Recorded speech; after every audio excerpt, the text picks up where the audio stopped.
Hello everyone. I'm feeling quite excited about what I'm gonna share with you today because something special is happening to WordPress and Gutenberg because of Greenshift team. And I'll show you right now. You can see this section that I created for this video. This is a normal section. It's a blog archive. You can use it as a section on homepage or as a blog archive. It looks normal, it has heading, it has paragraph, has its date and image. Image changes each second post. It's done with CSS, it happens automatically, and there is actually something special about this section that if we open mobile view, you can see that it stacks automatically, but also if I select it in the inspector, you can see that it's absolutely semantically perfect and clean section that has exactly classes that I put into it. And if we test it with accessibility evaluation tool, you can see that it has 0 errors, which is super cool. So today in my video I'm gonna share with you how to create exact same section from the very scratch, from zero. We're gonna create this section from scratch. After this video you will be able to create semantically perfect, accessibility perfect section using Greenshift element from scratch. So let me share with you my setup. I just created this website exactly for the video. It's a clean install of local WordPress. It has a Blocksy theme. Of course, I use Blocksy Child. It's a Blocksy Pro theme. So if you go to plugins, it has 7 plugins, 6 activated, ACPT, which we don't use. This is for custom post types and meta fields. Blocksy Companion Premium. I 100% recommend everyone to buy and install and use Blocksy Premium and Greenshift Premium. Worth it 100%. Then Greenshift Query, Unbloater, just to get rid of some unnecessary stuff from WordPress, and WP Width for backup. So I created a page, playground loop. Let's open and see what's inside. This is the page that has Greenshift elements, section element, content area element, list, article element, 2 groups, one with heading, paragraph, and date, as you remember, and another one is a image. Let's recreate the structure from very ground. Okay, I'm gonna create a new page. Let's call it playground, and let's start with raw HTML. So we have, what do we have? We have section. Inside section we have h2 called blog. I'm gonna copy this text from here. Next we have paragraph. You know, like you can always have this search. I use it. You can also add elements through plus button, but I prefer this way. So then after it, let me show the structure, it's gonna be easier. After it, we have heading 3,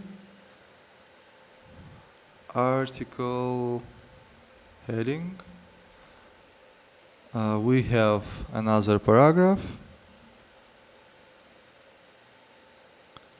article description.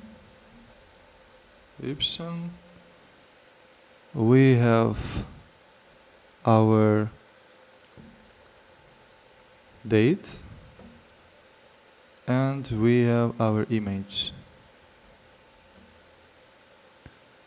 element. Let's add random image from our list.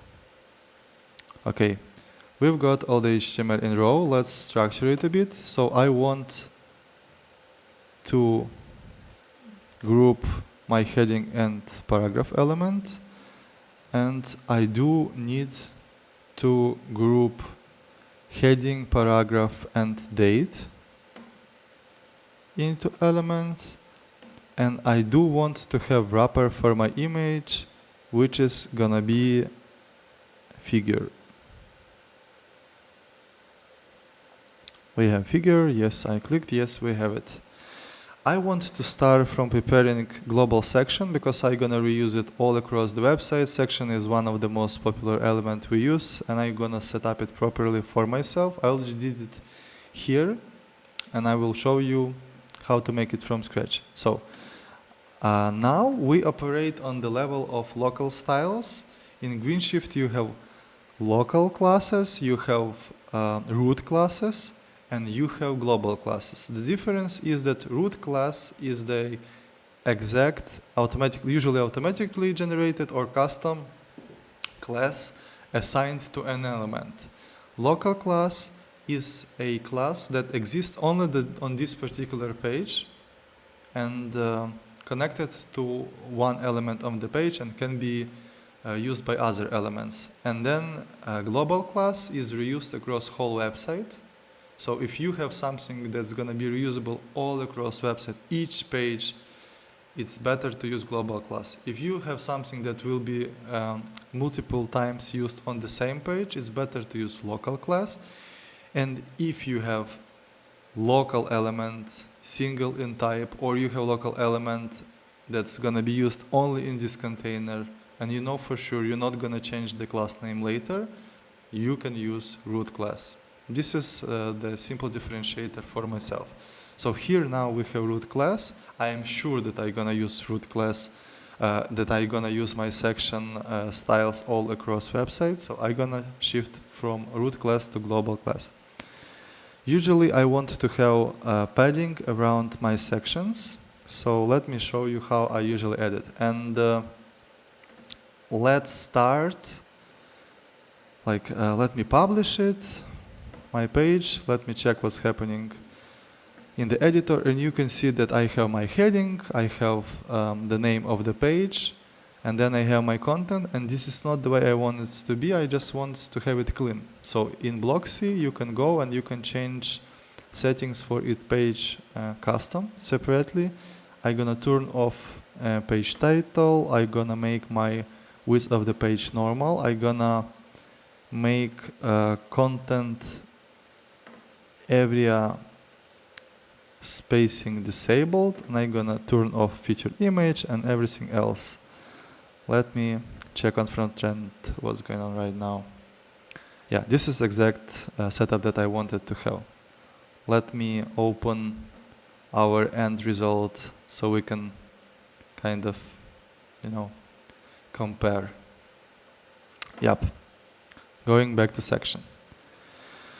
So I want my section to have padding, and usually it's better to add padding to section on the root, on the core element level, and I want to have control over my section, so I'm gonna add variable. I prefer to add variable into custom CSS because I prefer my variables to load only once on the page and not being loaded globally on each page. But also you can open style book in Greenshift, and it's a very easy and kind of handy way to manage your styles.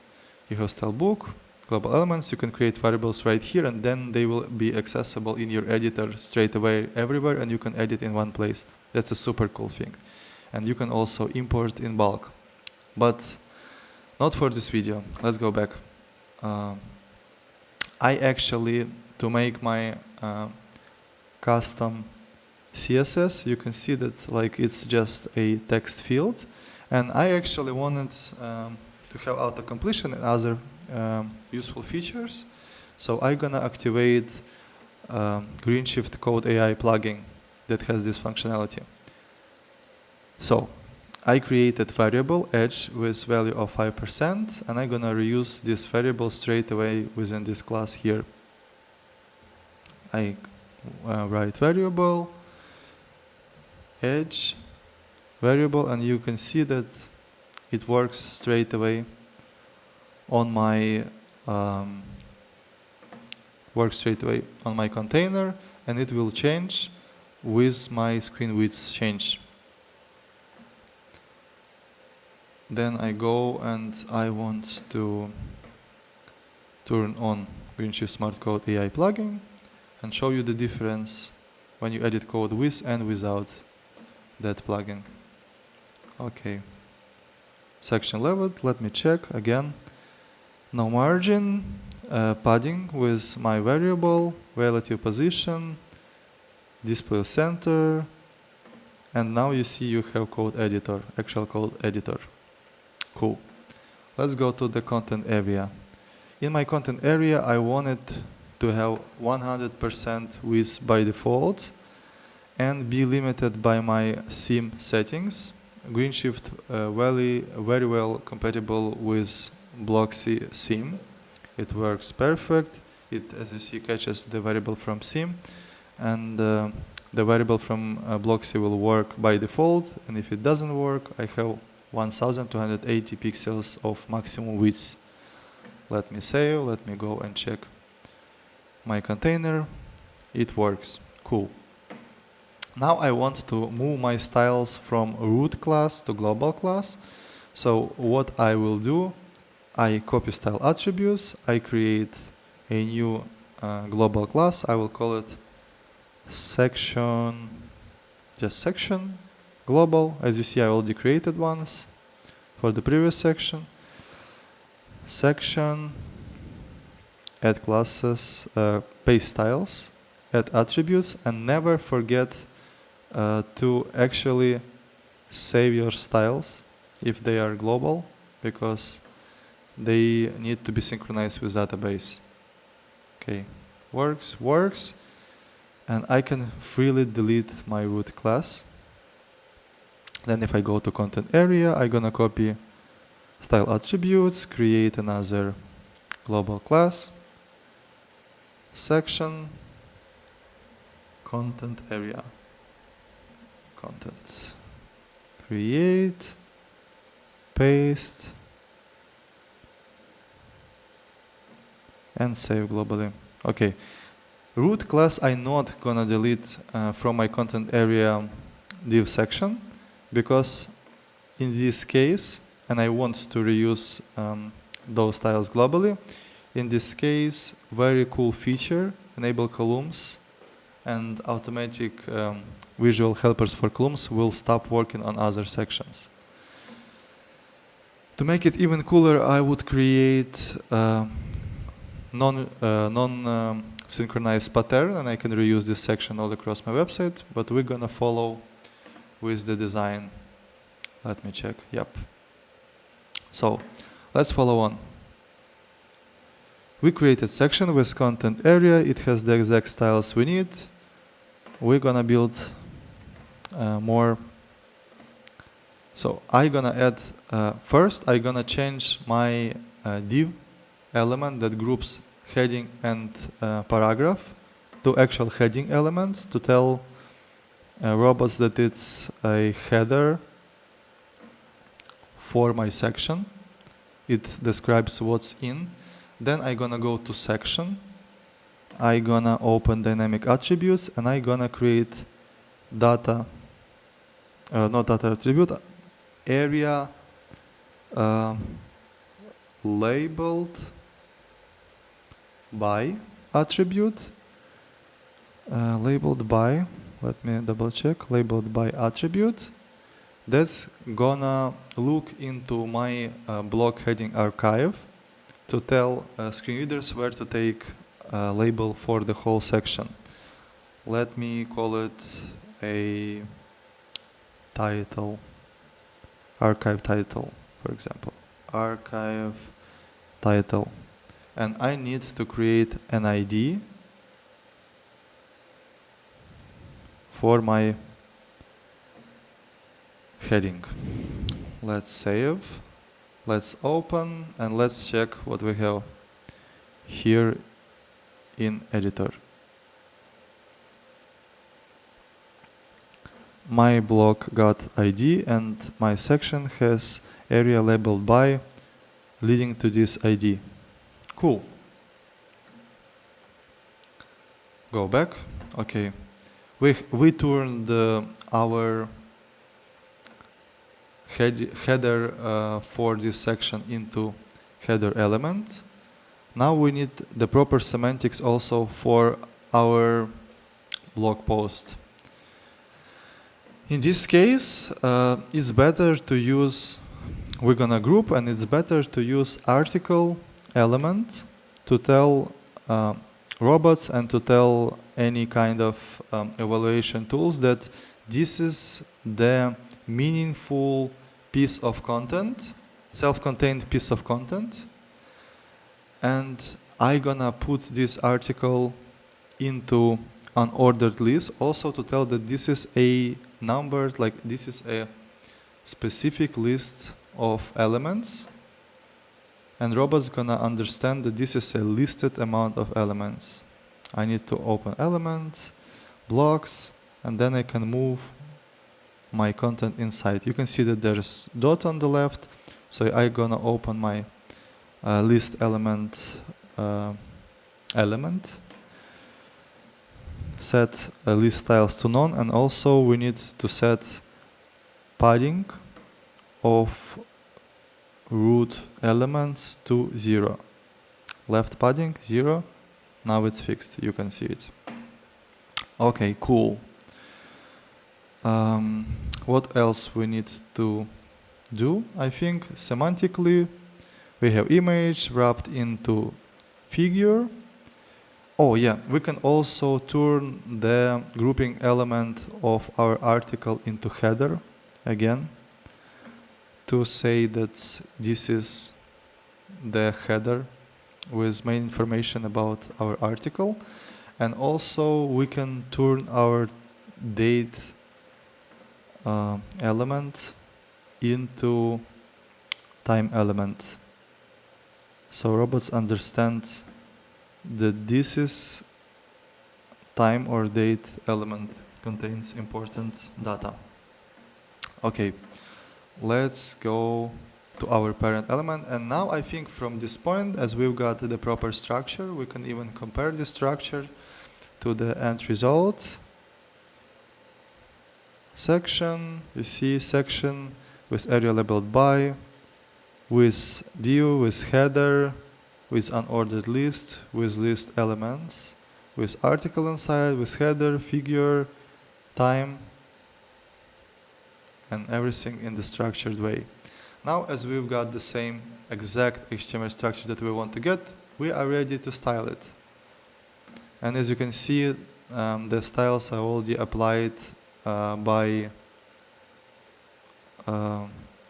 Greenshift. It gets styles from theme automatically and works perfectly fine. I want to have flags centered. I see that there are some spacing below my elements that I don't want to have. There's a trick how to get rid of all these unnecessary spacings for your design.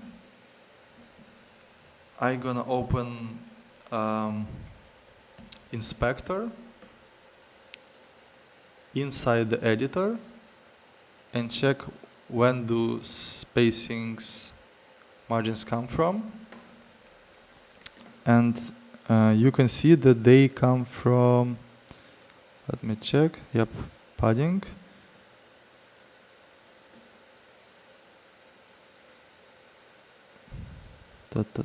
Okay, let's go.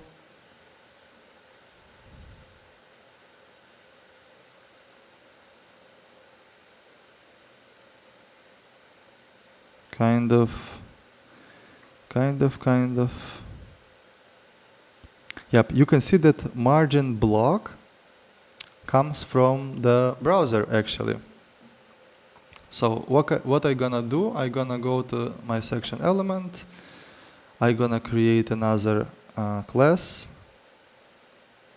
or maybe I even use my normal section class because this is what we're gonna use most of the times. And I'm gonna put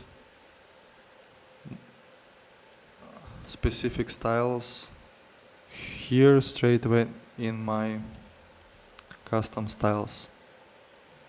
I want to say that if the element inside current section is H2 or H3 or H4 or paragraph, then we want to have margin block 0.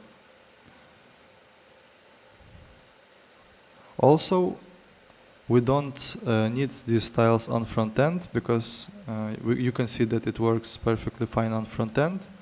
So I'm gonna add a class from backend editor, specific class. Let me check and tell you which one. Here we have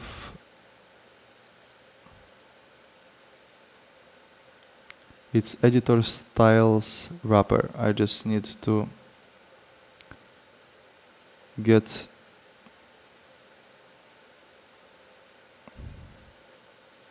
to here I see editor styles wrapper class. I copy it exactly. You can do the same. I apply editor styles wrapper class to make sure that those styles are working only in backend and don't do anything on front end. Okay, here we are. We see that everything works. Usually, as you see, it has margin below. Let us check where margin comes from. Usually it comes from sim content spacing or has sim content spacing variable in Blocksy. So I'm gonna also override those variables here only for sections with my class. As you remember, that's a section global class. So each section to which I add section global class will not have those spacings by default on front end. Every single. You see now the styles are raw and no additional spacings applied. We can go back to our design and keep moving. Cool. Okay, we have our block. We go back to Flexbox settings. Let me check. I don't see why something is wrong with this. We want to see why alignment is not exactly what we expected it to be, and it has kind of this. Let me check. It still has margin around. So what happened? I think that I applied something wrong here. Current, yeah, we actually even we should do it this way. I didn't add extra wrapper to it, but actually if we have only one style, we don't even need this extra layer. We can get rid of it. Yep. Now it should work perfectly fine. Editor. Okay.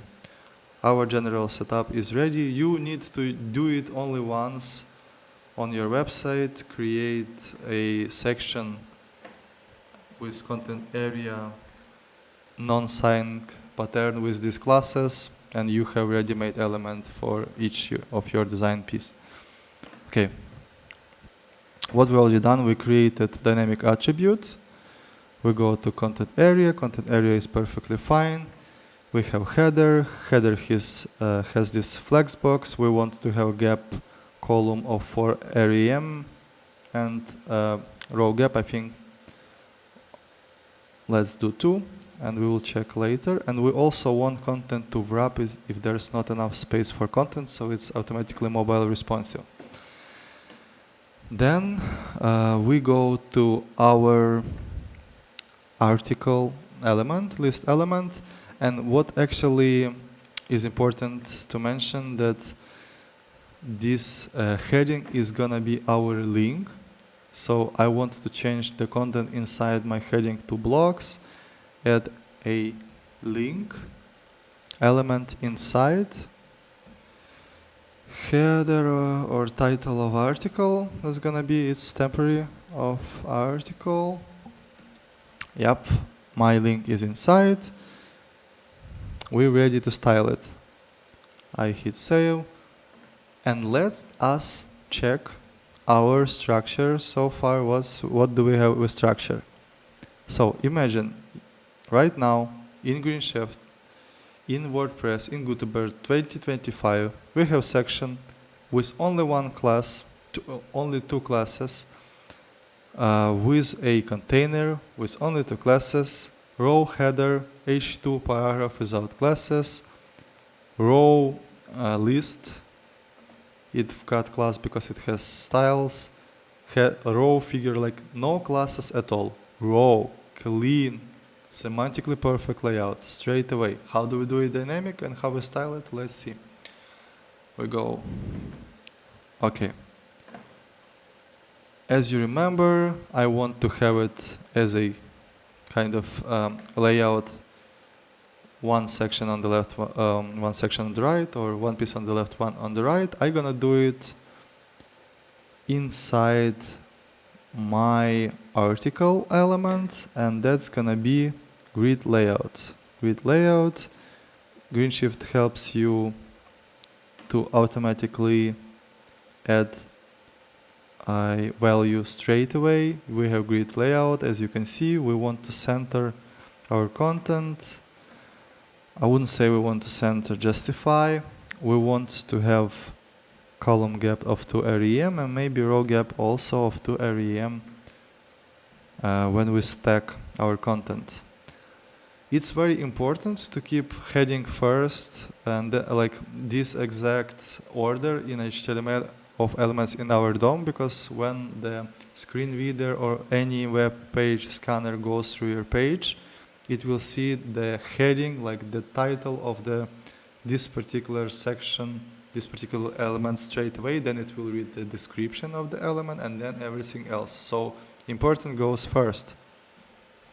Okay, let's move on. Let me check what we have left. Not much. Actually, here we are. I want the root section, root element of grouping header element of our heading and description to be flexbox, and we will control our layout through this way. I think hull of rem will be enough for styles. Let's check. Yep, I think that's it. Now we go to the special part. You might not know about it, but since recently, now in Greenshift elements, you can have dynamic repeatable content as a content source in your elements. So if we click dynamic repeatable content, now you can see this becomes a loop, and inside dynamic repeatable content, you can choose dynamic source of your content, and you can say query arguments, which is basically a loop. And in our query arguments, we're gonna select that we're gonna fetch posts. We need to specify how many we want to have per page so it works correctly. 6 posts per page, because this is exactly how many articles we've got. We're gonna fetch our query, save, and we have 6 elements repeated, but those are not dynamic yet. To make our elements repeated, I'm gonna click on edit inner layout. I'm gonna go to my heading. I'm gonna go to my link, and I want to have dynamic text value here. So I scratch what I had before. I go for the repeater data, not the post data. Repeater data, and I see that repeater already found some data for myself. from the dynamic query. Then I go and I also want to have dynamic link here. I take from repeater and I want to use permalink. Let's click done. Let's go to front end. And you can always check that we've got different article names with actual links of those articles straight away. Let's go back and finish our work. Also, we want the excerpt instead of description. So here we also want to have dynamic value. I go, check what we've got in repeater, and here is our post excerpt. Then we also want to have date. I clean my previous data, go for the dynamic text value, I go for the repeater, and use my date. And we are kind of done. We go to image element, select the same for image element, repeater, some URL, and here we are. The basic we have. I clearly see that we want to have a row, kind of like we want to have different layout for our list elements, for our query. So I go to my root query element, to styles, and I want most likely to have it as a flex box column, and I want to have 4 rem of space between my elements. Let's check. Let's go back and check. Cool. And now interesting question arises: how to make it that image is always has order, like image. We need. We don't want it. You see, like to keep this layout on mobile devices. And on mobile devices, most likely we want the image to be first, and this is very easy to achieve actually. Let me go to our article. We have grid. We can open, for example, I think we should start from tablets. We can open our tablets view. You see that the image is broken. We're gonna fix it later. I just changed this value in tablet to 1 column. Here we are. We have our 1 column layout, and then I go to figure element, and I want to say that it should be always first in order if it's tablet. Now if I go back, I have my initial layout for computer, but on mobile it's gonna stack the way it's supposed to. Also, I kind of do it a bit chaotically, but you shouldn't care. We're gonna make it everything done by the end of this video. So I want to change my image scale to cover. I want to make sure that it takes only 100% of available space defined by the parent element. And also let's do 100% of height. Then I go to the parent element, and I want to have a specific ratio. So all the images, not depending on the file that we've got, all the images will have the same look everywhere in our cart. Cool. I see that I would like to have padding around my section actually, from top and bottom. And I don't want to add padding straight away to my global class, most likely because I might want to have different paddings in different sections. So I just gonna create another global class or use one that I already created. But let's create so I show you how it works. Section, padding, I know, let's say default.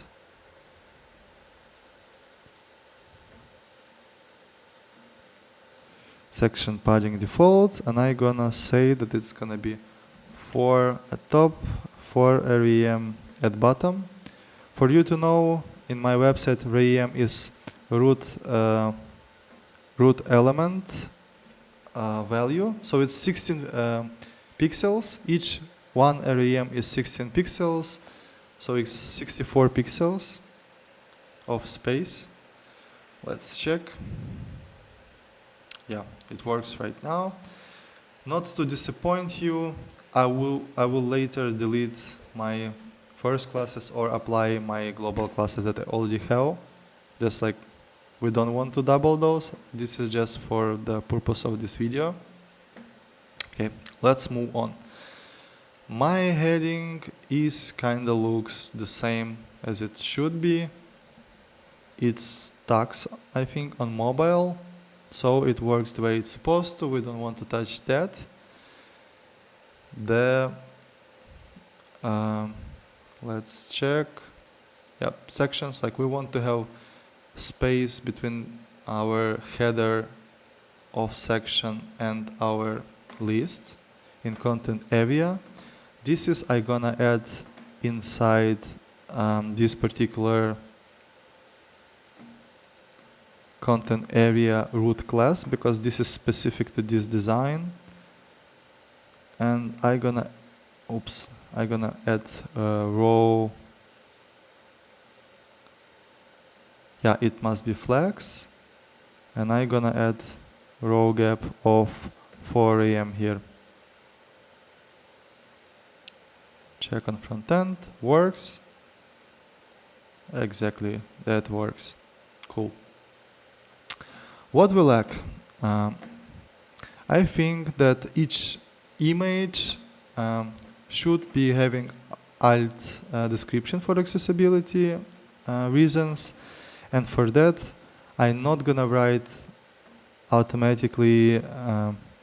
Oh, cool! It's actually used alt text that I have on my image. Let me check what's happening in front end. Do we need alt text? Because I wanted to show you a very interesting technique to have alt text generated. Okay, let me open another image. Screen with list of WordPress plugins. Yeah, you see it repeats alt text from my first image, and this is not what we're gonna want to have. We want this to somehow be dynamic and be related to the actual content.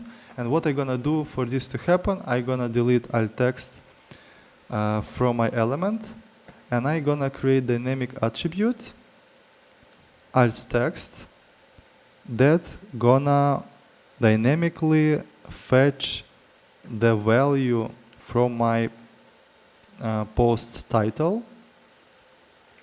And here, what we can do to use this post title, we're gonna write this specific placeholder called dynamic, and I will just write the picture for the article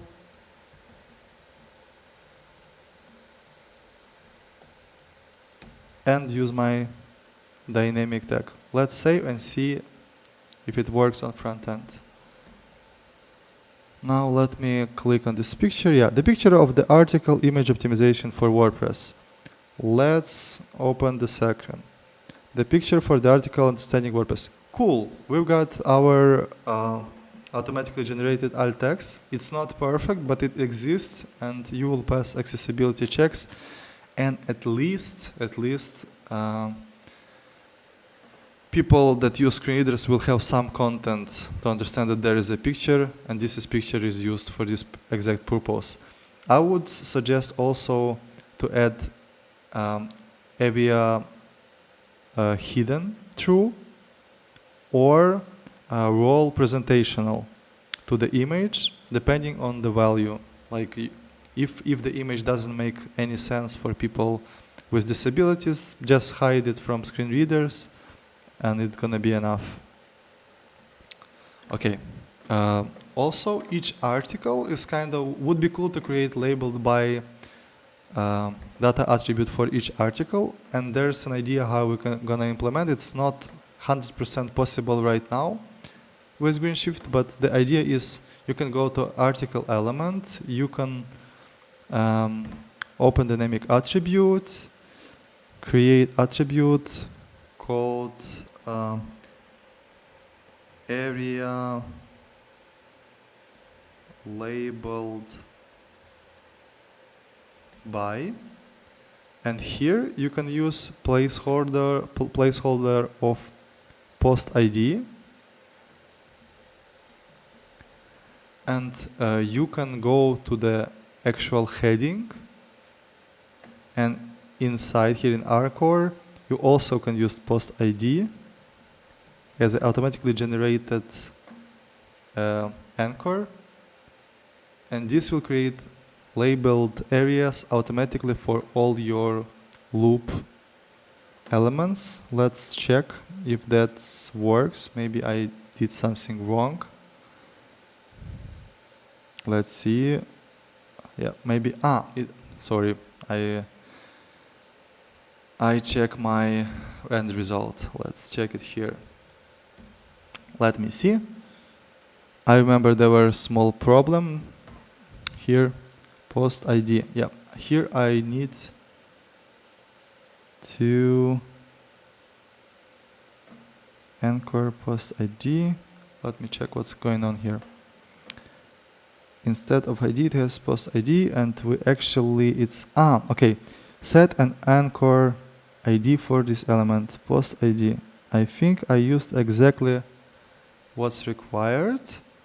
Maybe I should write some like post dash post ID and the same in my article element. Post dash post ID.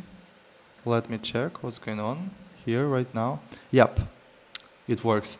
So we dynamically just generated ID for our heading, and we labeled whole area to this heading. But the problem that I remember were existing, and I think it's gonna be fixed soon, that it actually works, I think. Yeah, it actually used post ID of the whole page, not post ID of our exact article. And here we can turn dynamic value, repeater, and use ID with the dynamic value, but we can't do the same. Unfortunately, we can't do the same for generating our article ID. So as you see, you have post and you have ID, you can use it later, but you can't generate ID on the heading level. I think later it's gonna be possible, and this way you will create labels for all your posts, custom posts, everything automatically generated on each post. Very cool stuff to me. Cool. Let's delete and let's move on. What do we have left? I want to show you right now how to actually change the order of the image, each even section, automatically with CSS, never touching the actual HTML. And for this, we need to understand which element we manipulate. And here, in our case, as you remember, for tablet, we made the order -1 for our figure, and it changed the order in the CSS grid. But now we want to change this order only for each second element in our loop. And as our loop is list element, I'm gonna go to list element, and I will have to create class.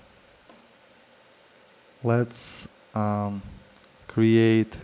let's go here, create static local ID. We're gonna make names later, but like, let me say that's archive list item. And I'm gonna rename this straight away to archive list. Yep. And I want to add my custom styles here to make things happen. So I want to say that for each, and this is possible with pure CSS, for each element of type that's even, and we can even use figure right now, I think, or that's odd, we want the order property to be -1. Let's check what happens. Yep, you see, exactly. That works like clock. We want that to be not odd, we want that to be even element. We just change to even, and it works.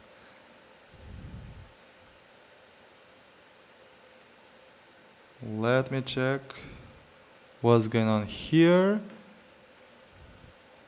I think it's rewritten or something. So let's use actual class.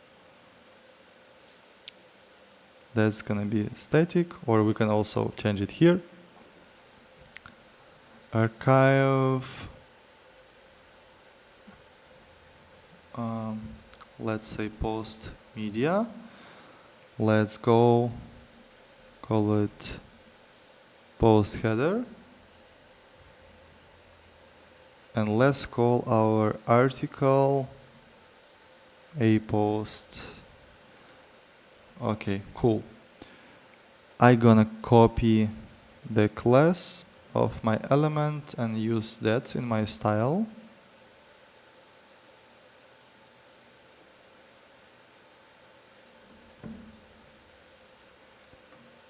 Let's check if it does anything on front end.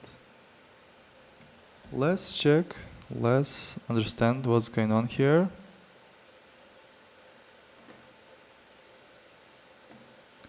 Does it has order applied or it doesn't? It doesn't have styles applied.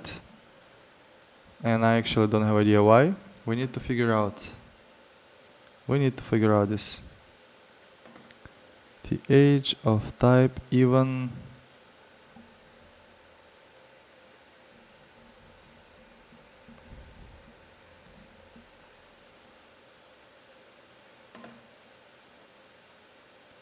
That's the root class. We save it. We see.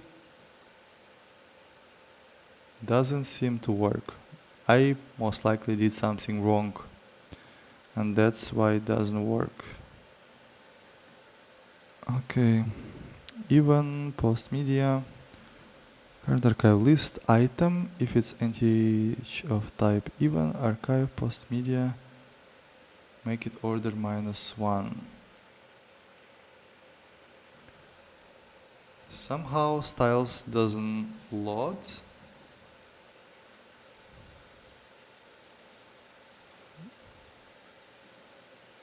Post media archive, post media.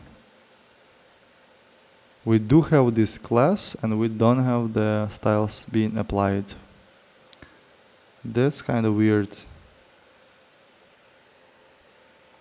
Yep. That's why, because our list is still clean. We have never used our styles, and that's why it doesn't has any class, and that's why it doesn't work on front end. That's kind of cool, you know. What we can do, even like if we don't want to create that class, we can say that the direct child of the current element, which is list. Yep, now it works. The only problem that we will get here, I guess, is gonna be that we don't, or actually no problems at all. Yeah, because we override it on tablets. I thought maybe it's gonna have more specificity, but we don't have this specificity problem, so it works. Let me double check now. what's left to finish. Go to structure. We have the image with alt attribute here. We've got a header. We have our perfect semantics here. We have our link inside header. We have paragraph. We have time. Okay, yeah. Also, for machine, for robots to be able to fetch data properly from your loop archive postcards, like post elements, it would be better for us to have datetime dynamic attribute generated based on the content, datetime attribute generated dynamically based on date of our post was published. Let me check if that's gonna happen right now on the front end. But there is a moment that's not possible yet, and I think that's gonna be possible soon. Yep, we want to use dynamic placeholder here. Let's check. Yep, datetime is generated. So for the actual robots, there is a very specific format of date that you want to use. It's let me show you here. It's supposed to be in this format: year, year, year, months, months, date, date. This is the general convention for the machine readable format. And for this, we would need to transform our dynamic value from the default WordPress date format to the general convention format. It's not possible yet. I think it's gonna be possible soon. If you're concerned about this and you want it to be absolutely 100% perfect, you can go to settings of your WordPress date format, like this. We're gonna save it. We're gonna go back to our post. You will see that our datetime is perfect with our convention, and the actual value we can format from the year, month, date to we could format from year, month, date to better date. Yep, kind of.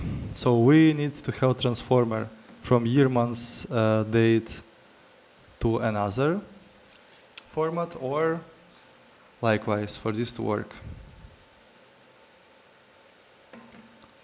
Let me go back. Let me change it to human readable format.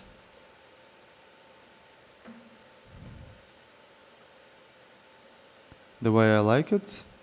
And soon you will know what to do once it's available in Greenshift.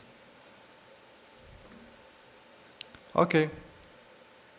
Let's check our page with evaluation tool. 0 errors, 18 features, 0 contrast errors. That just works. Let me close this extension. I go to my inspector tools. I see that it's automatically responsive. It follows the size of headings inside, like the ones that I choose with Blocksy. It has perfect layout, and what's the most important, it has absolutely perfect semantic structure and clean structure. We need to fix some small things. Here I see that the naming conventions. What we need to change here. We want to change these like random names to BM classes.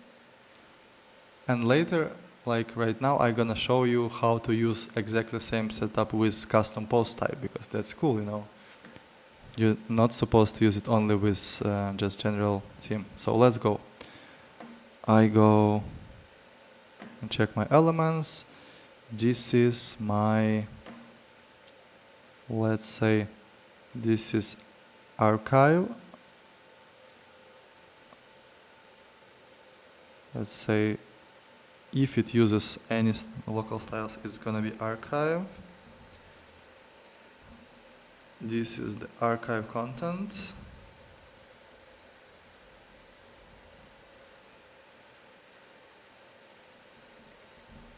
This is the archive title or header, header. And this is gonna be archive title.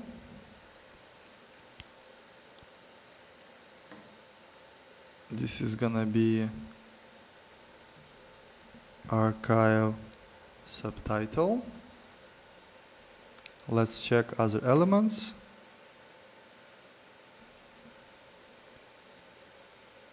Archive list item, post header, heading,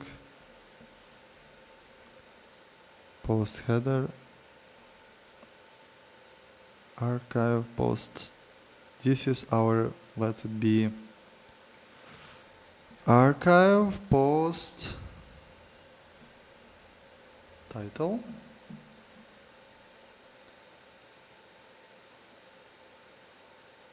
This is our archive post title link. Title link.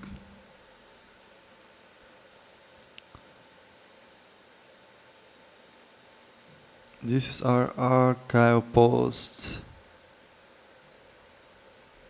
excerpt.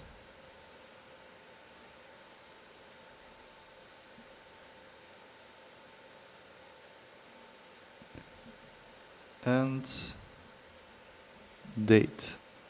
I guess at this point we already got perfect semantic structure, perfect class naming, everything is 100% perfect, and this is pure Gutenberg. Imagine this. Post image. Yep. Okay, let's hit save, reload, everything works. Let me show you quickly how to also use that with custom post types. So I go to ACPT. ACPT is a plugin that allows you to create custom post types, fields, option pages, taxonomies. Let me quickly do things. Let's say I want to have, let's say that's very specific post type just only for news. Okay, let's say it's news. News. News.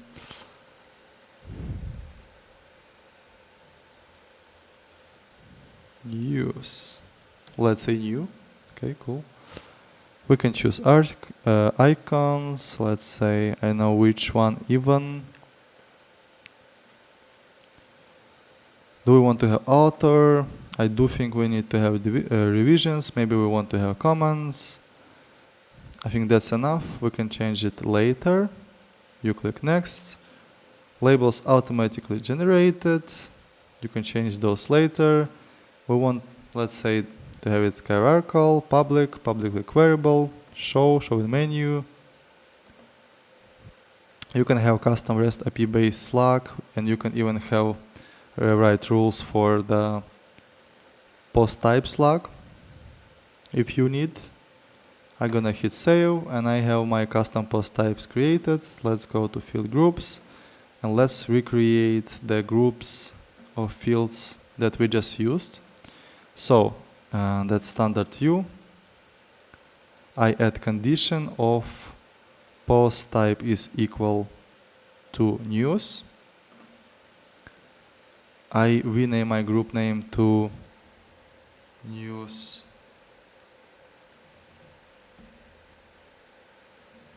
meta, let's say. I add new meta box.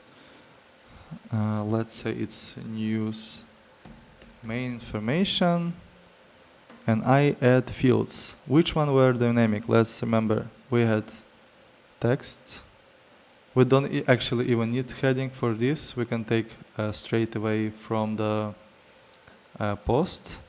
But let's say we have text area for the description. Let's say we have image here. Image. Let's say we, like, I don't even want to use custom date. That's kind of doesn't make sense. That's just example. Okay. I hit save. We have our custom fields created.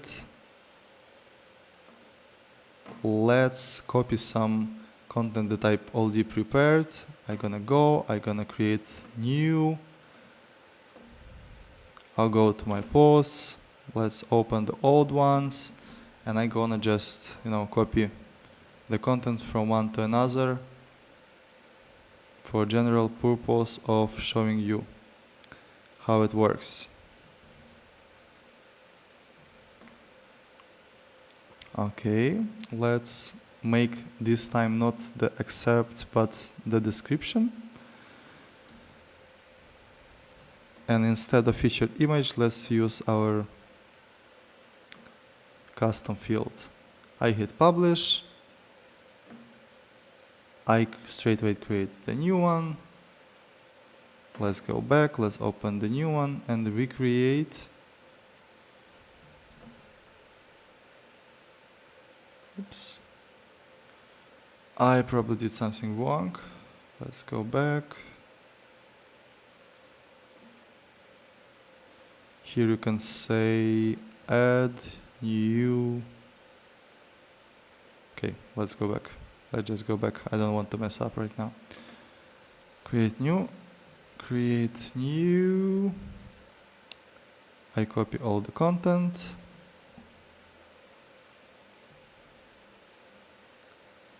My accept goes to the description and my image being taken from here. I hit publish and let's play.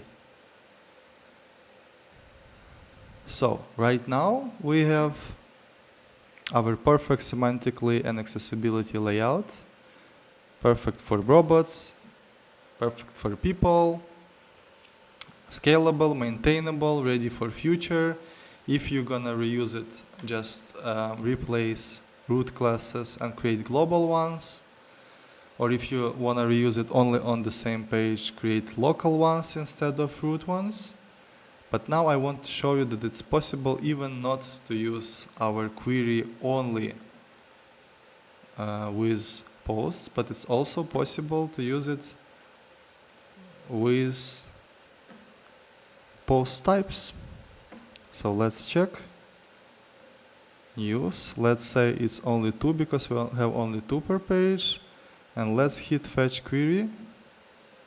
Straight away we've got our titles, our headings, our post headings. And then the only thing that we needed to change is the description. So here you have straight away custom meta fields fetched. I just only need to go to image and I take the image and it's ready. It just works, So this kind of layout you can use with your custom post types. You can improve, you can add any other elements, make those dynamic. Now you know how to make it accessibly perfect. That's it. You are ready to create very cool stuff. And see you in the next video. Thank you very much. Please write a comment because this is the very first videos I'm creating. If it's of value to you, please share. I would be very grateful for that. See you. Bye-bye.